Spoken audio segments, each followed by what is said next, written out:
எப்படி இருக்கிறீங்க? நல்லா இருக்கிறீங்களா? நீங்கள் நல்லா தான் இருக்கணும்.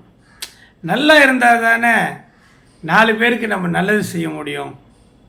ஒரு பழமொழி ஒன்று நீங்கள் கேள்விப்பட்டிருப்பீங்க, களவும் கற்று மற. இல்லை, இந்த பழமொழியை நீங்கள் கேள்விப்பட்டிருப்பீங்களே, களவும் கற்று மற. இதை எப்படி நாம் புரிந்து கொண்டோம்? களவு என்றால் திருடு.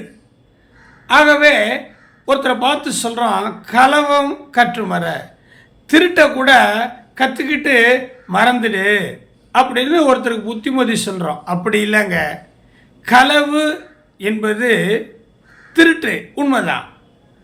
அது கற்று அல்ல, கத்து. அதாவது பொய் சொல்லுதல். கத்துதல் என்பது பொய் சொல்லுதல். அதனால தான் பெரியவங்க சொன்னாங்க, களவும் கத்தும் மற. திருடுறதையும் பொய் சொல்கிறதையும் நீ மறந்துடு அப்படின்னு சொல்லி கொடுத்தாங்க. ஆனால் நாம் எப்பொழுதுமே பெரியவங்க பேச்சையும் கேட்க மாட்டோம், உண்மையையும் நம்ப மாட்டோம். சில பேருக்கு உண்மை எப்படி தான் இருக்கும், வேப்பங்காயை போல பாகற்காயை போல கசப்பாக இருக்கும். இனிமே எந்த பழமொழி சொன்னாலும், எப்பொருள் யார் யார் வாய் கேட்பினும் அப்பொருள் மெய்ப்பொருள் காண்பது அறிவு, களவும் கற்று மற.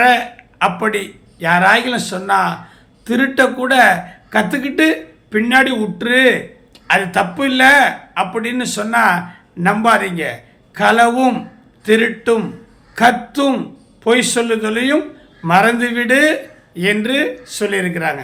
என்னங்க, நீங்கள் மறந்துடுவீங்கள? நான் சொன்னதை மறக்காதீங்க. களவையும் கத்துதலையும் நீங்கள் மறந்துடுங்க, நீங்கள் நல்லா இருப்பீங்க. இந்த பழமொழி நல்லா இருக்குதா? இன்னொரு பழமொழியோடு உங்களோடு கூட சந்திக்கிறேன். நன்றி, வணக்கம்.